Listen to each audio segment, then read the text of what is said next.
দেশের অর্থনীতি স্থিতিশীল রাখতে গুরুত্বপূর্ণ ভূমিকা প্রবাসী আয়ের। এর আগে হুন্ডি বা অন্যান্য অনৈতিক ব্যবস্থায় প্রবাসীরা অর্থ পাঠালেও তা অনেকাংশে বন্ধ হয় আওয়ামী সরকার পতনের পর। ফলে গেল ১.৫ বছর ধরে তা বাড়ছে ধারাবাহিকভাবে। শুধু তাই নয়, এক বছরে ৩০ বিলিয়নের রেকর্ড ছাড়ায় ২০২৪-২৫-এ।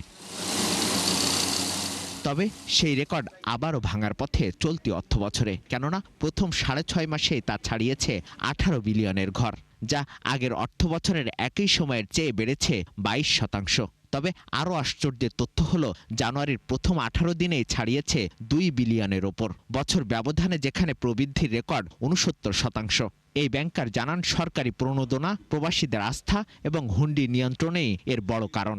তাদের বেনিফিশিয়ারি কাছে টাকাগুলি পৌঁছাবার জন্য তাদের একটা প্রশ্ন সবসময় থাকে যে এই টাকাগুলি যে পাঠাচ্ছি, আবার একটা বাড়ি, একটা স্কুলে বাচ্চাদের পড়াশোনা, এগুলির ব্যাপারে হেলথ, স্বাস্থ্য খাতে কী সুযোগ সুবিধা, এগুলির জন্য স্পেশাল কোনো বেনিফিট দেওয়া হচ্ছে না। সরকার কিন্তু সেই দিকেও একটা মনোযোগ দিয়েছে, না দেওয়া না, এইগুলি হলো প্লাস পয়েন্ট।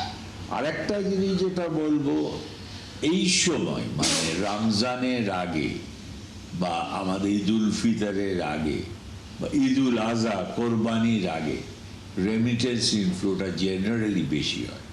এর আগে একক মাসে সর্বোচ্চ রেমিটেন্স আসে $৩ বিলিয়ন। তবে জানুয়ারির প্রবণতা বলছে সেটিও ভাঙতে পারে আগের রেকর্ড। এই বিশেষজ্ঞ মনে করেন, সামনে রোজা থাকায় অনেকে অর্থ পাঠাচ্ছেন দেশে। তবে আরও বড় কারণ নির্বাচন, কেননা এই সময় বাজারে নগদ প্রবাহ বাড়াতে তৎপর থাকে কিছু গোষ্ঠী।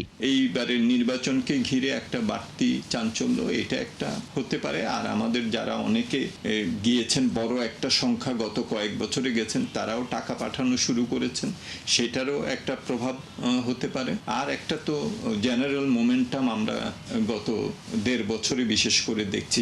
তবে এই সুযোগে কেউ কালো টাকা সাদা করার সুযোগ না পায়, সেই পরামর্শও দেন বিশেষজ্ঞরা। ভুয়া রপ্তানি করেও রেমিটেন্সের সুবিধাটা নেয়ার চেষ্টা করছে। তো এইগুলোর জন্য বাংলাদেশ ব্যাংককে অবশ্যই সতর্ক থাকতে হবে। মিসবাহ হাসান, একাত্তর, ঢাকা।